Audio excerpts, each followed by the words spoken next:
Welcome to the 2021 Stonecoast Alumni Reading Series. This is our first part. We're so excited to have these four readers with us tonight.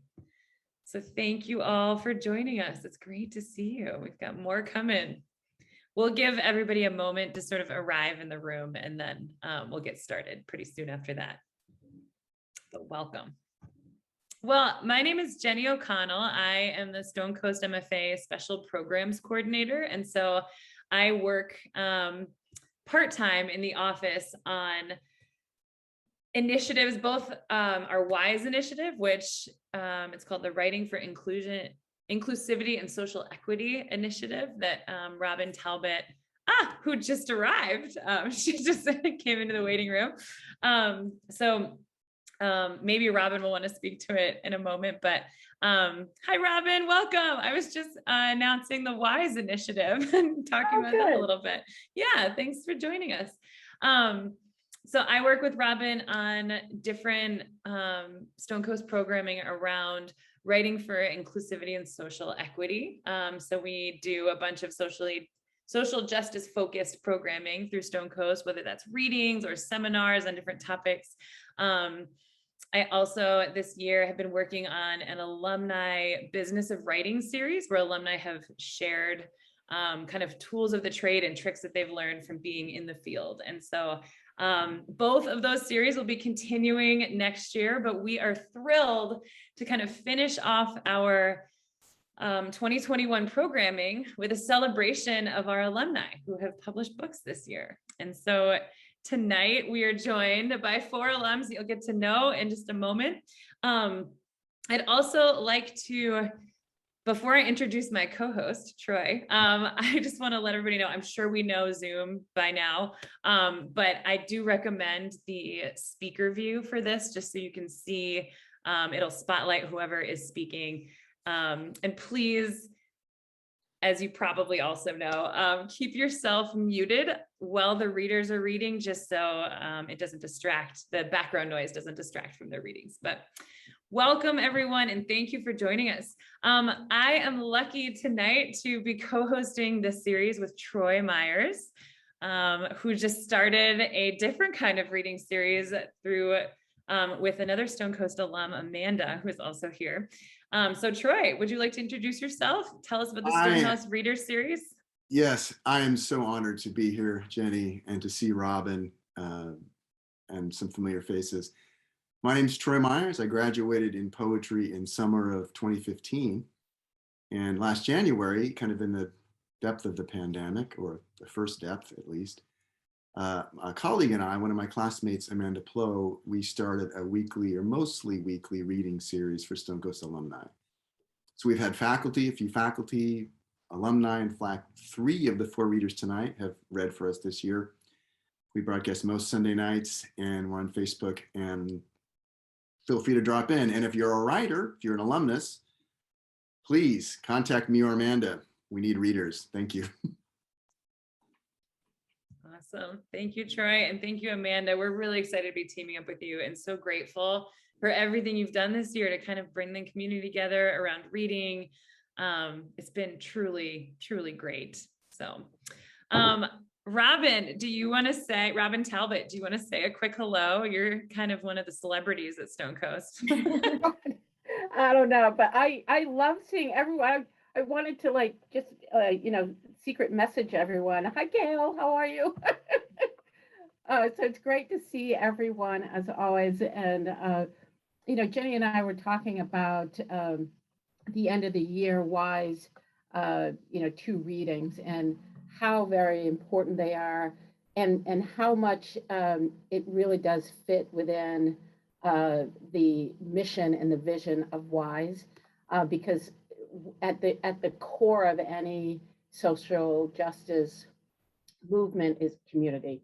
And I applaud everyone. And then, and secondly, what I was thinking about this morning was that authors are really what brings us all together. I think Troy mentioned this earlier, is that in these times, we are relying on the creative people, the creative writers, the creative folks that are expressing what we might not be able to express all the time. So I really, really applaud all of you. I applaud the folks that are not only reading, but the folks that are here in the audience. So thank you. Thanks for saying hello.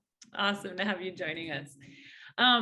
The last person I wanted to introduce tonight is the person selling the books that you'll hear excerpts from. So Barbara Kelly is with us of Kelly's Books, who is Stonecoast's official bookseller. So Barbara, do you just want to, or Kelly, sorry, do you just want to say a quick hello? Yes, hi everybody. And those who know me know what I do. Those who don't know me, I sell books. And I'm very, very pleased to have been with this program since day one, all those years ago. So I've met all of you. And I'm going to meet some of these new people coming in January. I'm so pleased to see that are here tonight. So at the end, we'll discuss how you can get these wonderful books and many others from me anytime at all. Okay. Thanks, Jane. Thanks, Kelly. Yeah, wonderful. Yeah, so we had some people populating the chat with where they're coming in from or when they're coming to Stonecoast. We've got a couple new students in the room, which is so wonderful. Thank you for joining us, Mia and Whitney. And I am going to introduce, we'll jump right in with our readings. I'm going to start us off with Robin Clifford Wood. So I am thrilled to present Robin Clifford Wood, who is an award-winning poet, essayist, teacher, and author of The Field House, a biography memoir hybrid about the life of once renowned writer Rachel Field. Wood and her husband live in central Maine and enjoy great riches in children, grandchildren, and grand dogs. So Robin, welcome and thank you for reading tonight. I'll turn it over to you. So many thanks to you, Jenny and Troy and Amanda and Robin and Kelly and the whole Stonecoast community. This is really fun and exciting to be here. So thank you again for putting the time and organizational efforts into making this happen.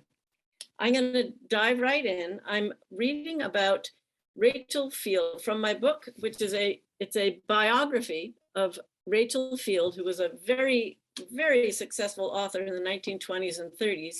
In 1994, my husband and I wandered into what was once her summer home. Rachel Field herself died suddenly and somewhat mysteriously back in 1942, quite young. And a lot of her stuff remained in the house. It had been empty for about 8 years of residence, but still full of all of its furnishings, Rachel's mail in the attic, all kinds of things. So I got intrigued by this woman and went through the process of a 9-year biographical journey and kind of fell in love with my subject through her work and her letters, and eventually decided that I really needed to include a second story, which was how she transformed my life. So my story is a companion piece in the form of letters that precede each chapter about Rachel's life. And I'm going to start by reading from the first letter from me to Rachel. Dear Rachel Field, your island home continues to stand against the ravages of time, tides, and winter storms, with a bit of help. That rustic 1898 structure of wood that you called the Playhouse is still there on the craggy northeastern cliffside of Sutton Island. I've been taking care of it with my husband for about 26 years now, and our 4 children know all its secret spaces, its boxes of old junk in vast metal chests in the attic, the creepy outdoor stairway that melts into woodsy blackness at night, the wonderful old kitchen filled with open pantry shelves, a pegboard shopping list that includes alum, lamp wicks, and lard, and the enormous wood stove that we are determined to restore to use again one day. Your house is still well loved and still filled with you. That's how I got to know you so well, really. It was that house. Maybe you are still lingering there, waiting to catch one more glimpse of that particular blue you wrote about, in the harebells that grow out of cracks in the rocks, in the September sky, or in the sea on just the right kind of day. I read about your blue in your poetry, and I looked for it, wishing I could know if I had found exactly the right one. Then I thought, maybe that wasn't the point. It was the looking that was important. So I kept on going. Now I'd like to give you some of Rachel's voice in the form of one of her most beloved poems called My Inside Self. Rachel was quite an imposing woman of great height and stature and wished that she had a more sprightly physique. It was something that plagued her throughout her life. My inside self and my outside self are different as can be.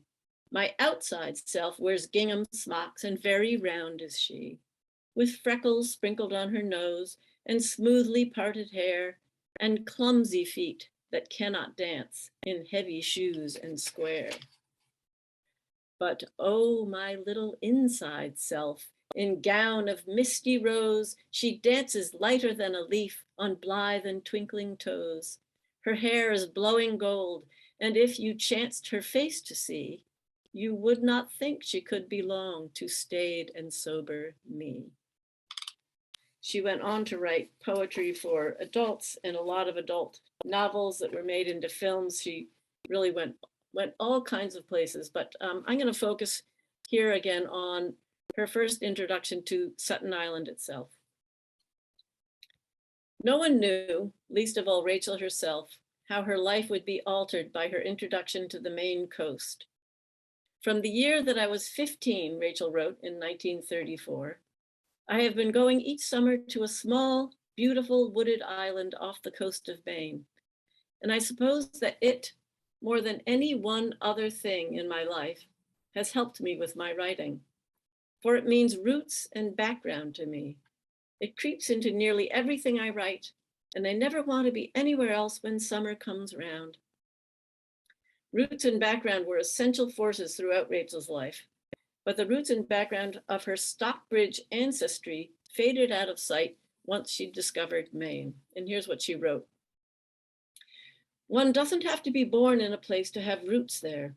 I think one root struck down into Maine soil on my first visit to the state.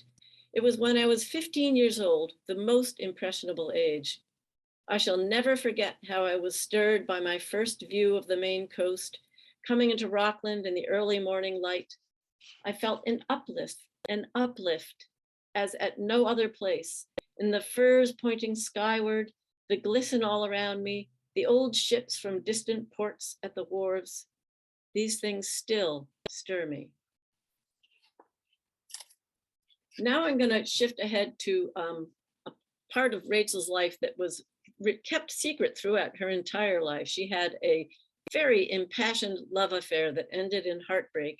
And it took me most of the 9-year journey to find out about Lyle, the object of her love. And I'm going to tell you a little bit about that here. The contrast between Rachel's private and professional lives during the late 1920s and early 30s, the period when she brought Hitty to life, brings to mind her poem about her inside self and outside self. The burst of focused creativity and productivity that produced Hitty coincided with a tumultuous emotional period, when Rachel was assailed simultaneously by previously unknown heights of elation and chasms of despair. For the first time in her life, at the age of 34, Rachel fell deeply, desperately in love. The poetry that begins to appear in her private journals bears witness. Here's an example. Love came late to me as spring to northern Maine, suddenly rearing its vehement green where snows have lately lain. Although her pragmatic Yankee exterior disallowed outward expressions of weakness or drama, inside she was aflame with a distracting passion for an achingly uncertain man. Only in her writing did Rachel allow her emotions a longer leash. And this time it was not just in private notebooks. The letters she wrote to the object of her desire, though they retain a degree of restraint and apology, also reveal the most unfiltered Rachel Field of any other preserved collection of her personal writings. At an age when she was beginning to feel the urgency of time's inevitable passage, she threw caution to the wind in a grasp for love and companionship in letters like this one. Oh, Lyle, it is wonderful to feel the way I do about your work, to know you couldn't do anything cheap or second rate if you tried to, and then to like you yourself just as much and more. Don't scold me, please, for saying that. You wouldn't if you knew how hard it was for me not to put two different middle letters in L-I-K-E. And I'm going to finish with some more about this love affair. Alas, there are no preserved copies of Lyle's responses to Rachel's letters, but it seems clear that they were not as overtly adoring, and it is equally evident that he openly disapproved of her more amorous outpourings. However, his letters must have held enough encouragement to keep her own coming. He sent her roses at Easter time, news clippings, passages of literature, and photographs along with his letters, keeping her determined hopefulness alive. She made no secret of the joy his letters gave her. And here's some snippets of a couple of those. Needless to say, I picked your letter clean as sparrows do a bit of suet by the window. Not that I resemble a sparrow, or your letter suet, but I seem possessed with the spirit of simile this morning. And this final one. Your letter was meat and drink and peanuts and caviar to me. I can't tell you what it meant to see it there in our box when I came in late Saturday evening. I couldn't believe it was real till I'd read it all through twice and was halfway through the third time. I was that joyful over it when I saw it among a batch of just letters this morning. I wanted to sing hallelujah and dance on the Woolworth Tower, only it was raining and I am not thin and graceful enough. It seems to me no one was ever more glad of a letter since letters were first invented. It has been one of the days when I am glad I did not hold out against learning to read as I very nearly did, or really did in fact, up to the mature age of 10 and a half. So there's a little taste of Rachel's voice and mine. And thank you. Thank you. Thank you, Robin. That was tantalizing. Like, I want to know the rest. I love that.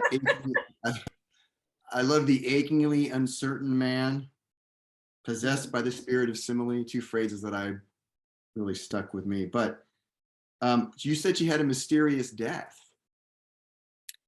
Do you cover that? Do you do the sleuth work on that? Oh, yes. Yep. I saw her death certificate. I saw her medical records in a big old leather-bound book written by hand in the hospital in California where she died. So, yep, I did a lot of sleuthing. Fantastic. Fantastic. Jenny, any thoughts?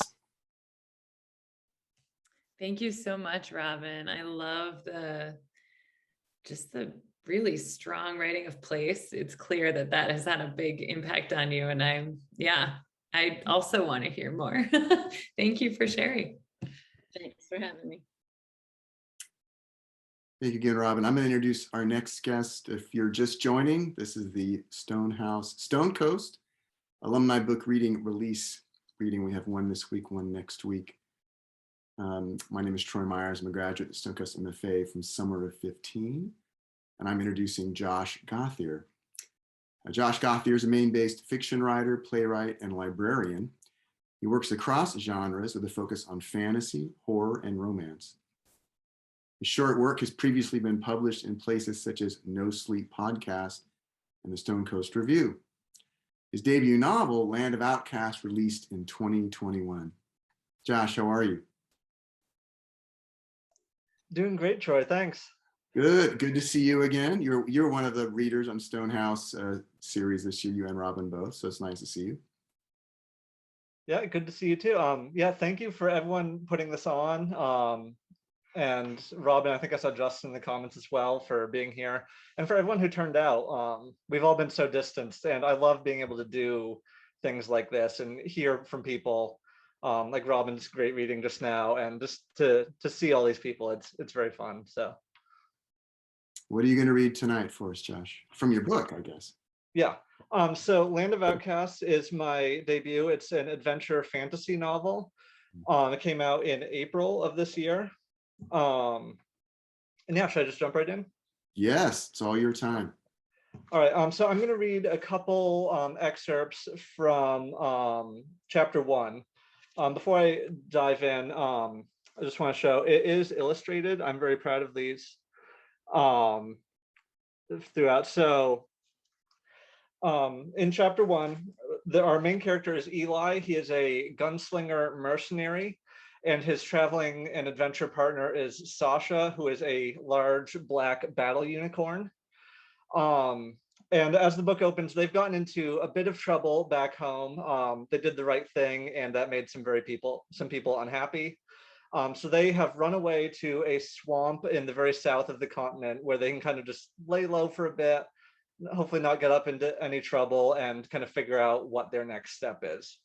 However, for anyone who has read or does read the book, you'll learn that their plans basically never work out as expected. So as this excerpt starts, they are just arriving at the town of Harmon's Folly in the green in the swamp.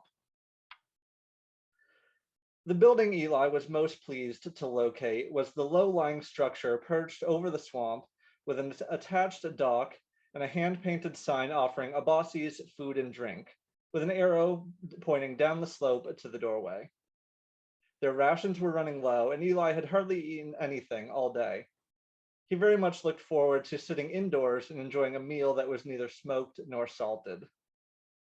Unfortunately, the path to the tavern was blocked by a gang of 5 men who had taken up position in the center of the street.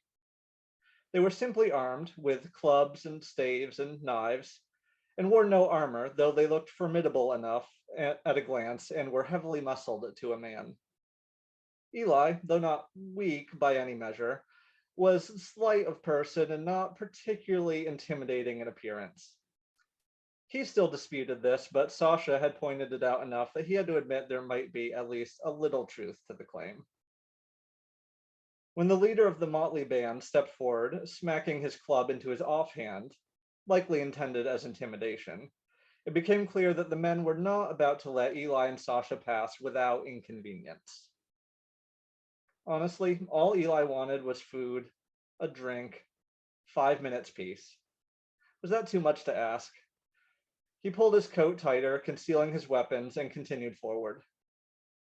"You there, visitor," said the leader, a stocky man with sparse, sandy hair and a jagged hole of a mouth.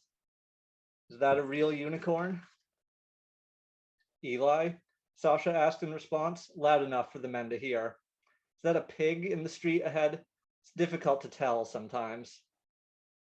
The leader growled, but Eli merely shrugged. "I didn't tie that horn on, if that's what you're asking." "We could get good money for a creature like that," said the man. It was at this point Eli decided he didn't much care for the stranger. A fact he confirmed when the man continued by adding, "alive or sold off piece by piece." Well, so much for resolving things peacefully. Eli slipped his hands into his pockets. "I wouldn't say things like that if I was you." "Or what?" "I just wouldn't do it."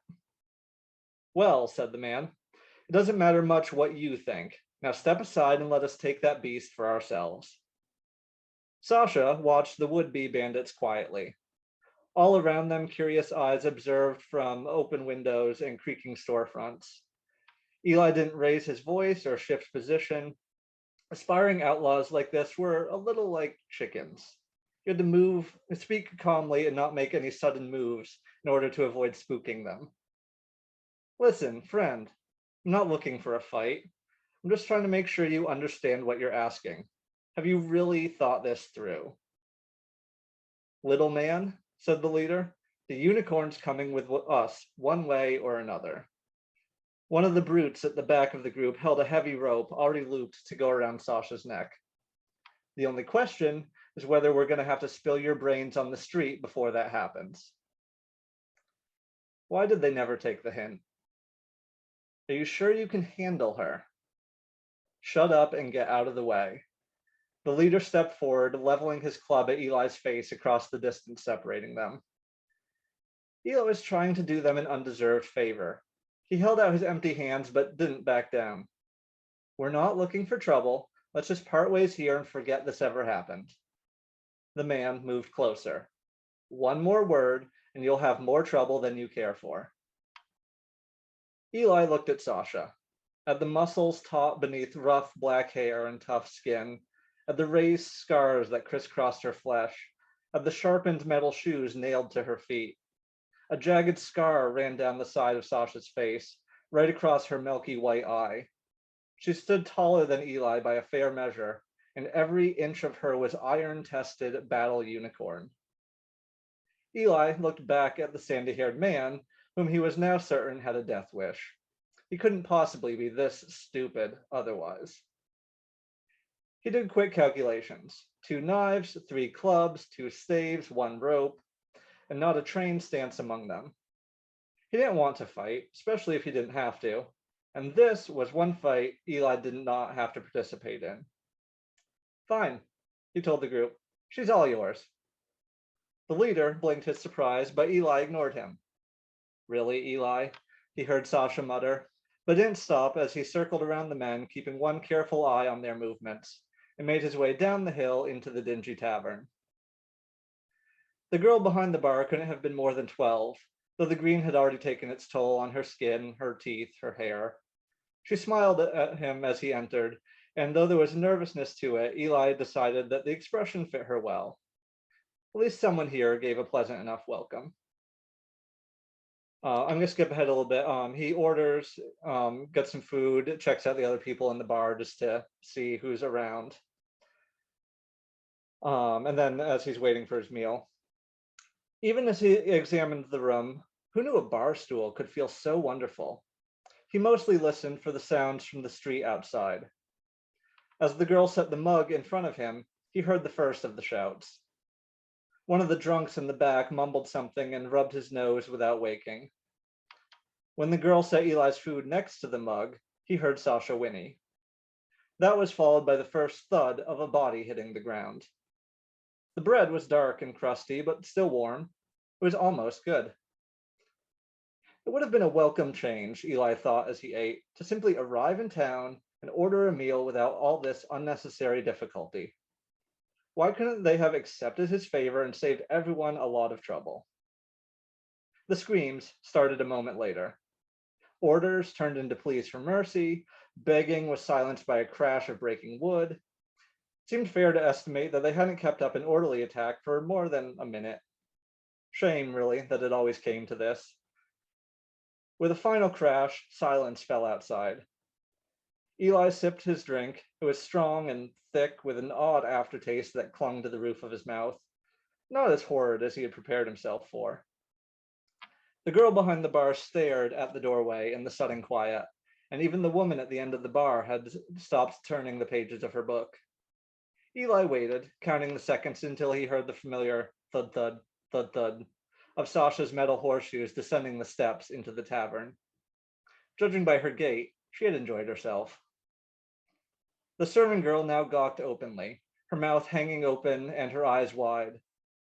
The woman flicked an eye up to peek over the edge of her book. "Mister," the girl said, "your horse can't be in here." "Do I look like a horse to you?" Sasha bumped a stool aside to stand near Eli. "Well?" "No," the girl finally squeaked out. "Very good." The unicorn let out a snort. "Horse, indeed." I'll stop there. Thank you, Josh. What a treat to hear you read that. As you know, I've read your book and I just love hearing it in your own voice. I love hearing it come out. It's just like, you can tell that you've spent a lot of time with these characters. And the way that your characters, I feel like, I don't know if you want to speak to this at all, but something that strikes me about your characters is there's always a little bit of a twist about them or something surprising or something unusual. It's like you take sort of a quote unquote normal character that you might see somebody somewhere else, and then you make it into a black battle unicorn. Like, do you want to speak to that at all? Like what inspires you about that? Yeah, I mean, in general, when I recognize something as a trope, I love kind of turning it sideways to see what comes out. But this book really did start with the characters, where I wanted a mercenary gunslinger who was just exhausted of fighting and does anything he can to avoid it.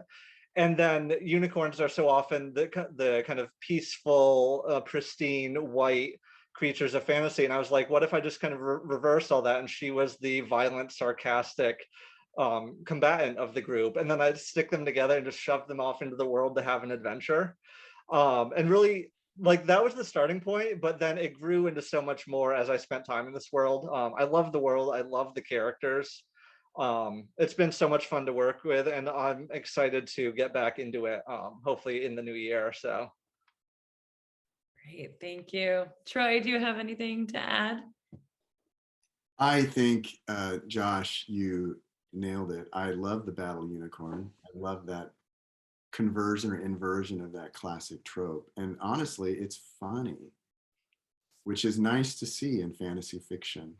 I mean, it's not like hilarious funny. People are getting killed, but it's funny. So thank you so much for sharing that. It was delightful. Thank you. Yeah. Thanks, Josh. All right, next up, I'm thrilled to introduce Marco Wilkinson. Marco teaches creative writing at James Madison University and Antioch University's MFA program. He's the nonfiction editor at the Los Angeles Review. He's received an Ohio Arts Council Award for Individual Excellence and fellowships from the Hemera Foundation, Craig Airden, and the Breadloaf Environmental Writers Conference. And Marco, I have read about your book, and I'm just so thrilled to hear you read from it tonight. So thank you for joining us. Thank you so much, Jenny.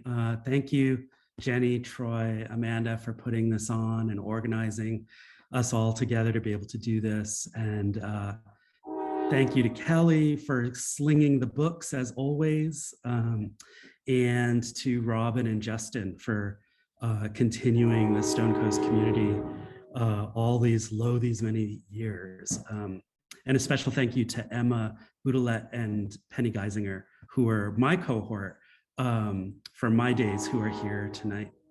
So I'm going to read to you from this book, Matter, a Memoir in Weeds, that is out from Coffee House Press. And it's a lyric memoir in essays.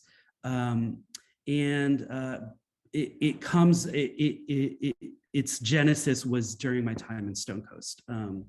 And so it's been a long time coming.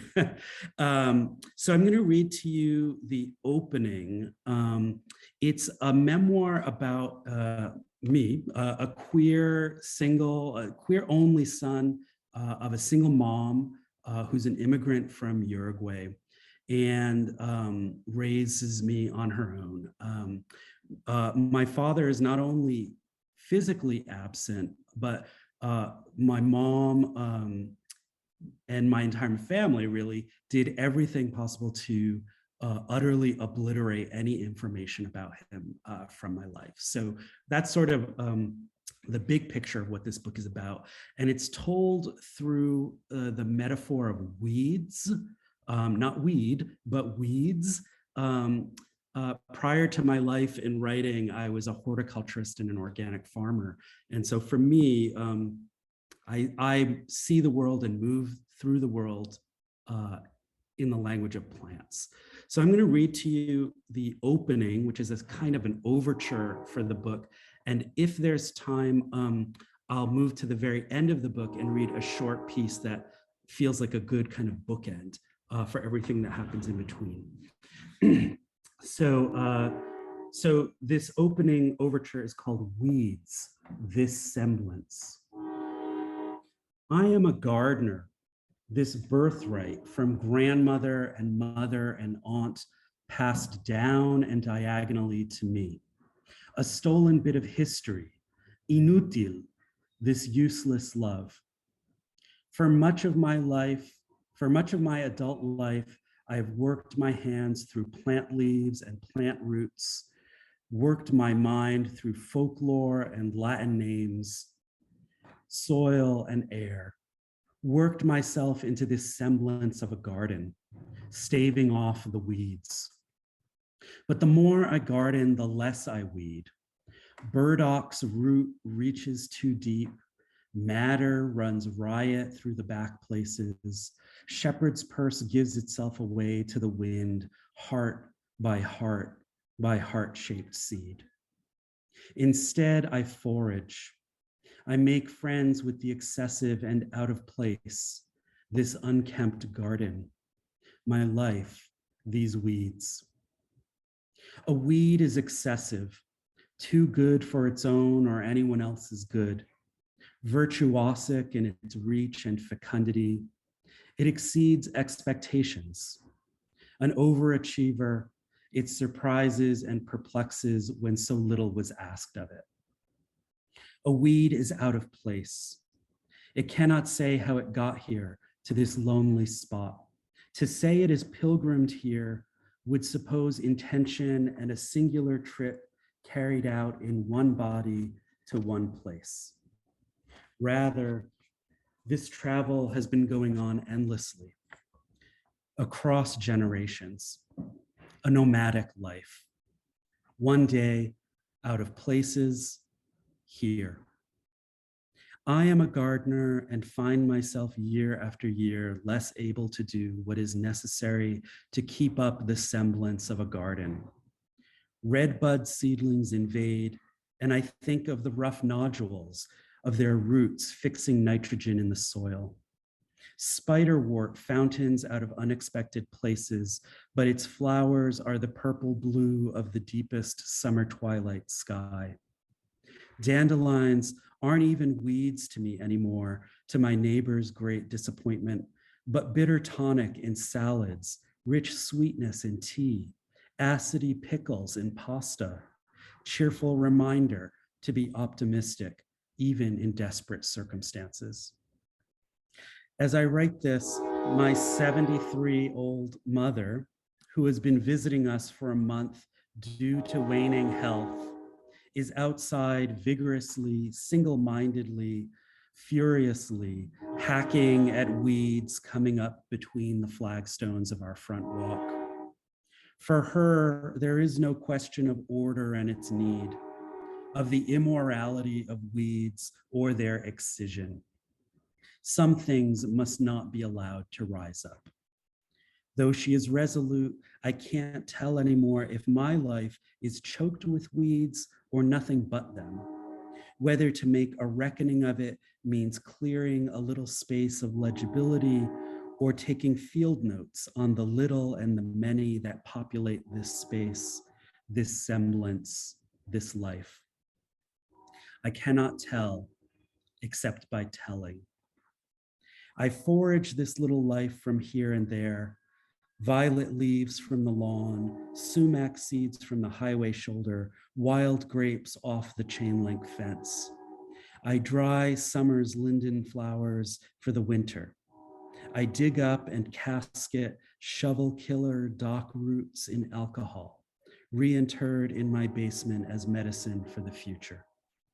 I ferment cloves of garlic in honey, preserving one and transforming both. I do all these things because I want to remember that the little and the useless are what knit the visible world together. Remember that there is no such thing as absence, only ache. I do this haphazardly, without efficiency or logic. Scrape the root to the bright core to stain the blank page, scry meaning from the resulting patterns, worrying the contours between memory and fantasy and oblivion. Assemble bones into a body I've never seen before. Lay seeds where its heart might be. I am a gardener who can no longer garden. So painfully in love am I with everything that might be. These thousands of gardens of the mind all live, overlaying each other in possibility. How to undo one for another. How to pluck out for the withering heap one life and not mourn. So much dissembled has confused the maps. So much is taken away from us, and so early. This morning, I sent a card to my 87-year-old father, 17 years after the last one, directed to an address whose front door has never opened for me. I can peer down from space at the light brown roof, the white concrete driveway, and a red sedan, thanks to Google Maps. But I can't fly down into the branches of the tree out front and search wordlessly through a window. There's an artificial pond behind the house, the heart of this little ring of suburban houses. A diffuse white explosion in the center must be an aerator spraying water into the air. But I can't soar through prismatic space and get caught on a breeze to land and evaporate in an instant on the back of his papery, wrinkled, spotted hand resting on the arm of his favorite back patio armchair. Street view cameras mounted atop a car haven't crawled along his street yet, so I can't stare at his front door and wonder what knocking on it might be like. I can't tell you what I wrote because I didn't have the forethought to transcribe it, and my daily missives to him vanish in my mind so quickly, like the rain that falls over the desert and evaporates before hitting the ground. I cannot tell you if he received it, if desert rain even knows its fated trajectory, or what ground even is. Dead ground, living ground. Who can tell me what grows there, where rain never reaches? Between a pathway raised meticulously and the void of the desert, a small patch of weeds, a garden, a semblance of a garden, a life. A weed is of no use to one who has no use for it. If you let me, I will thatch my roof in Phragmites, wattle my walls with buckthorn, plumb this hut with hollow knotweed stems, and pipe tunes through this ramshackle body until it shakes with fever or dance. I will burn up this uselessness, what my family used to call me my whole childhood, inutile. I will burn up this uselessness to keep warm. I will burn up this uselessness to tell a story by until the world around me catches fire. I will burn up this uselessness until this uselessness has had done with the useful. So I think I'll actually just leave it at that, given the time constraints. So thank you so much for listening. Marco, you read for us at Stonehouse Readers before the book was out. And I said, this is American literature. Now I have your book. And I think that is absolutely true. That was an astonishing bit of writing and great reading. You also in that book experiment a bit with words on the page, with dots on the page. It reminds me a little bit of, I'm going to get nerdy, but Spring and All, right? William Carlos Williams' first sort of poetry modernist blast. Like, we're going to have chapter 42 after chapter, 105. Like, it was experimental. So you experiment a little bit, and the way you present the text on the page also. What gave you that idea to do that? I think I came to Stonecoast really prepared to write as someone who had just kind of been laid off as a farmer, as an organic farmer for a nonprofit farm. I came to Stonecoast prepared to just write essays about being a farmer, kind of thinking about like Michael Pollan or, that sort of, that kind of writing. And, my mentors really opened me up to the possibility of writing in all sorts of different ways. And in particular, I would say Deb Marquardt pointed me to a memoir called The Winged Seed by the poet Lee Young Lee. I can't recommend that book enough. It is so strange. And I've read it many times and I've taught it to my students many times. I still don't know half the time what the hell is going on in that book, but the language is so gorgeous, and the commitment to associative logic and flights of fantasy are just amazing. And that really opened the door for me to think about nonfiction as something so much bigger than just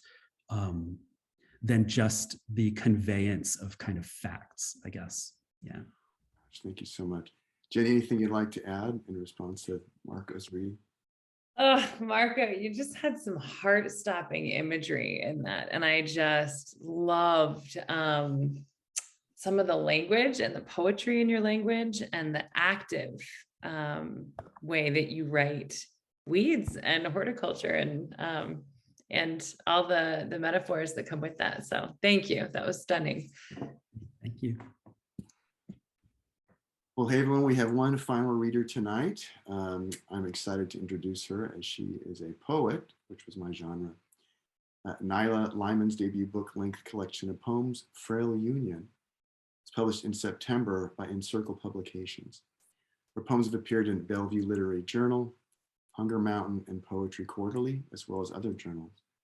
She holds an MFA in creative writing from the University of Southern Maine Stonecoast program. You've all heard of that. And has taught workshops that focus on healing through poetry. Now, it is nice to meet you. I have not met you before. Thank you so much for coming on. Thank you. It's a pleasure to be here. Thanks to everybody for putting this on tonight. I'm kind of like still wowed by all the readings that came before me. So sometimes it's hard to go last because you're just absorbing all this other amazing imagery, and so kind of bowled over by that. But yeah, so my book, I don't know if you can see it, but came out in September of this year. It was put out by Encircle Publications, which is a small press, independent press here in Maine. So I'm very grateful to them. And I started writing a lot of these poems while I was at Stonecoast, some of them even before. And I graduated from Stonecoast in 2010, summer of 2010. So we're going back a ways. So this has really been, almost 2 decades in the making at this point. And, I would publish poems here and there, but it's just really nice to have everything kind of all under one cover. And so now I'm working on my second collection and hoping to find a home for that. So these poems like I said, they sort of, represent a decade or more of my life. So I had a lot of health problems, even while I was at Stonecoast. So I ended up having a double lung transplant shortly before I came to the program. So there's some poems about that experience in here.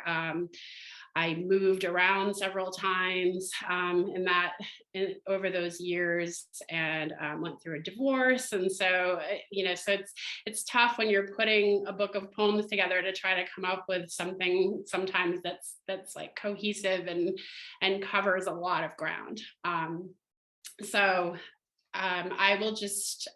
dive right in and read a few poems for you. So I'll start with the first poem in the collection, which is Making a Field. It's for Melissa. White towel flaps in an acidic blue sky, billowing out from a porch you've never seen. The cabin you helped build from thick red pines rots like an old tooth in the encroaching forest, which you once beat back to the hillside, 100 acres or more, with nothing but oxen and scythe.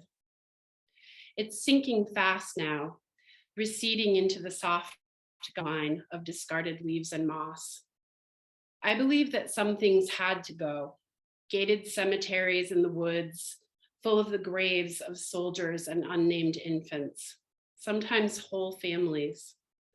The lone skirted silhouette on a hillside, bent double with worry and work. Nowadays, Whole villages pitch in thanks to satellites and reeking oil-thirsty machines. They say it's for the best, that this is progress. And maybe it is. Even so, I can't help admiring your iron persistence, your horse sense. Stone by levered stone, you made a field. Hand over hand, I reclaim it. And then my next poem. So I also actually lived in a rural community for years, and I worked on a fairly large farm where they had dairy cows and they sold vegetables. And I worked kind of on the marketing end of the vegetable business. So I spent at least a decade doing that. So this next poem is sort of based on that time there. It's called White Chrysanthemums. November, the bright fields of the farm finished for another year. The hired men chopping corn in the rain. Working all day in the trough of the mountain, the soil cold and listless beneath the gnashing blades of the machine. The farmer's thoughts turned to moving calves into barns, equipment into the shop for winter repairs.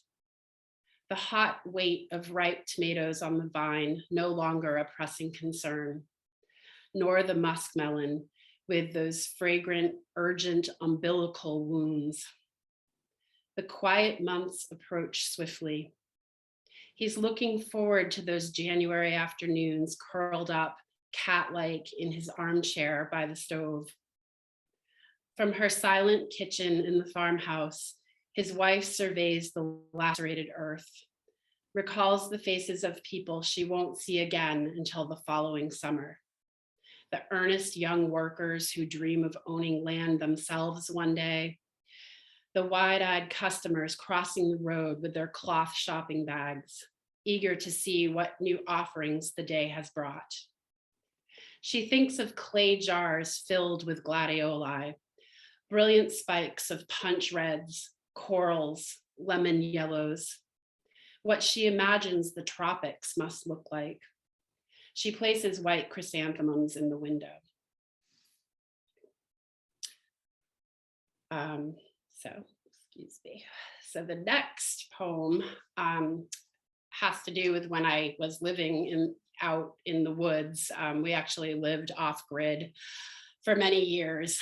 So we were kind of tucked away up in the woods and dealt with things that were that came with that territory. So this is called To the Bear Hunter with Dogs.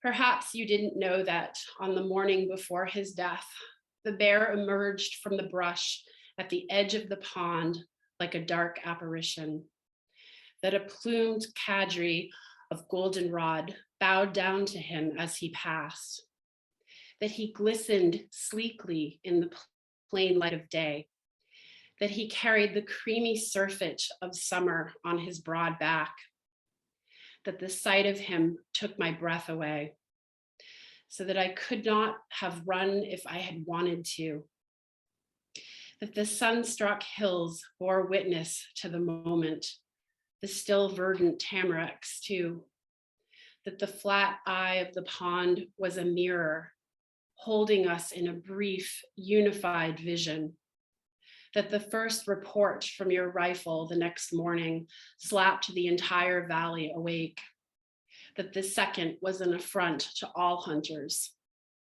that the bullets burst through my own heart when he was killed, that for 3 days afterwards, the woods echoed with the baying of your lost hound. Then all went silent, that the silver blood of Ursus dripped from the sky at night, that the earth lapped it up at once, that it seemed to have a thirst for such things that you could comprehend.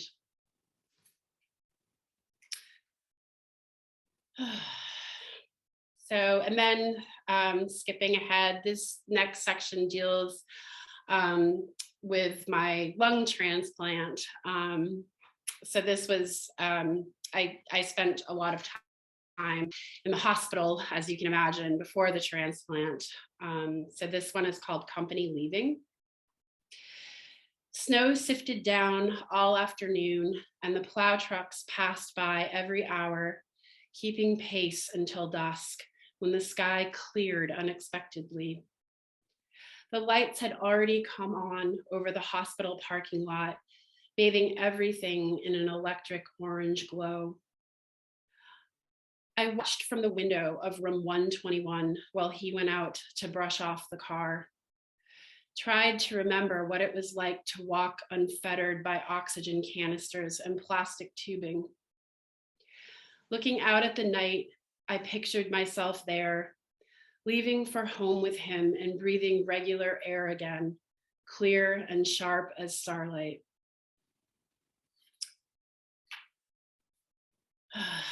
What am I doing on time? I think I'll skip ahead a bit.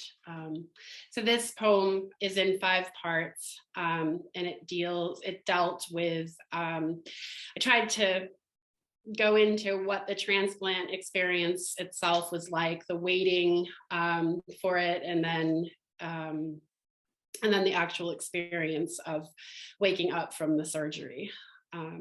So this is called Surfacing. And there's an epigraph by Jane Cooper, which is to have the whole air, to own for the moment nothing. So this is part 1. The storm. That summer, the air grew petulant, difficult to breathe. Tempest after tempest loomed on the horizon, the last being the worst. It hooked me right through the chest. It took me out and out. My lungs filled with salty water. 2, lifeline. Riptide of disintegrating flesh and blood, the scope of it breathtaking. Caught in its grip, I emerged far from the known shore, spitting pieces of my lung into my hands, sipping air through a plastic rope as I clung to the sinking raft of my body. 3, the transplant. If she was there in the room in some form, hovering above us or watching from a corner, I will never know. If she saw the cleaving of skin and muscle, the smashed plate of bone swept aside, and the unapologetic blade bearing down on the gnarled air sacs, first the right and then the left, I can only guess. If she witnessed the short thread of my life suddenly lengthening, gloved hands suturing her fate to mine, she gave no sign. 4, chrysalis. But later, as I floated in a dark chrysalis of anesthetics, I felt her presence clearly, germinating like a surf-washed seed in the unfamiliar loam of my body. She spoke my name just once, and I've never forgotten it all these years later, the sound of her voice spilling from my lips. 5, surfacing. This must be how we are born. We surface, rising up from the spectral depths, straining to grasp that first lustrous, elusive thought. But it is the need for breath, urgent and terrible, that propels us toward the world of light. When I came into it for the second time, I believed in nothing but air. So I think I'll close with that just because we're getting close to time, but thank you. Thank you, Nyla. Wow. I really was struck by the way that the land and the body are combined in your poetry, just like feeling the bear in your heart, in your body, all the imagery with the lung and the water and the sinking raft. Like, it was so striking. Would you like to speak at all to your sort of relationship to land, or what inspires that kind of connection in your work, or how you come to that? Yeah, I think a lot of it had to do with the time that I spent on the farm. You're obviously connected very seasonally. You become very in tune when you're working in an environment like that to the cycles of plants and the seasons, and the time that you plant and the time that you weed and pick, and when everything comes right. And so I think that definitely had a grounding in this with these poems. And so I felt at that time, again, I was writing it over quite a span of time. I just felt that was very much like something that I had internalized. So I think that shows up a lot in my poems. Yeah, it really, personally, it allowed me to like enter them even more deeply to feel that dual voice there. Troy, do you have anything you want to add? Just that those were some beautiful poems, Nyla, and you need to come back and read for us at Stonehouse Readers.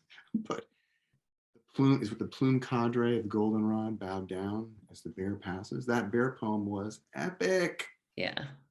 Fantastic. Beautiful language, power throughout every poem. And you wrote about the lung transplant story so sparingly. You could write a memoir just about that, but those tight, sparing stanzas, beautiful. Thank you so much for sharing that. It was a wonderful work. Oh, thank you. Yeah, wow. Well, that was an incredible reading from all four of our writers. Thank you so much. Let's get a big round of applause. You can unmute yourselves. You can do this way, however you want. That was incredible. Thank you so much. Thank you.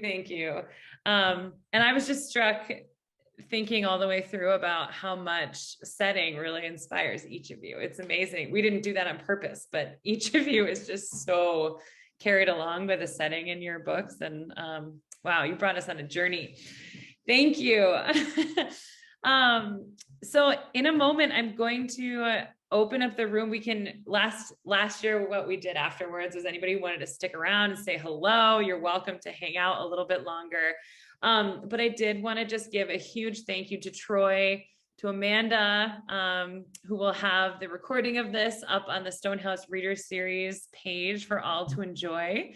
Thank you to Robin and Justin for supporting this series, and to Kelly for selling the books. I'm going to turn it over to Kelly to let us all know how we can buy these books if you'd like. Kelly, over to you.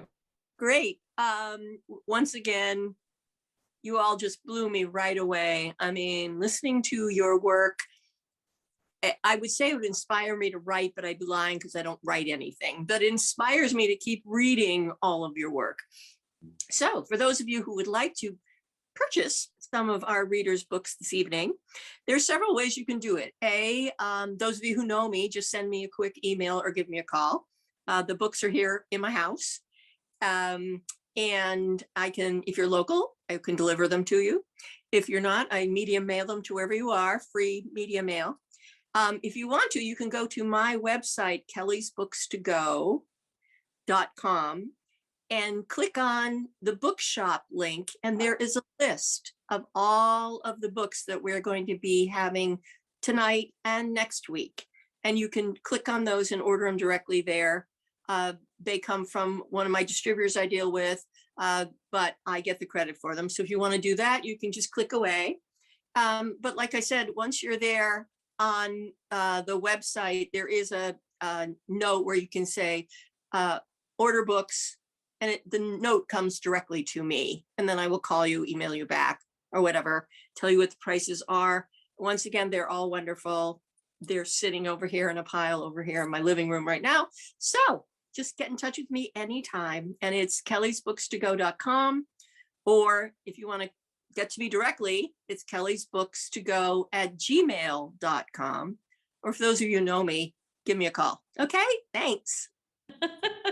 Thanks, Kelly. I love it. And Troy just wrote this in the chat, but we do have one more reading. Part 2 of this series is next week. Same same Thursday, but just on the 9th, same time, so 7 to 8. We've got Gina Troisi, Joanna Sulfrian, Clifford Royal Johns, Indigo Moore, and Adrian Wallner. So we have another really talented cast of writers ready to read next week. So we'll hope you'll join us then. Thank you all so much. Congratulations to our alumni authors of 2021. We're so thrilled to celebrate you. And please feel free, I'm going to stop the recording, but please feel free to stick around and say hello. So thank you. Wonderful.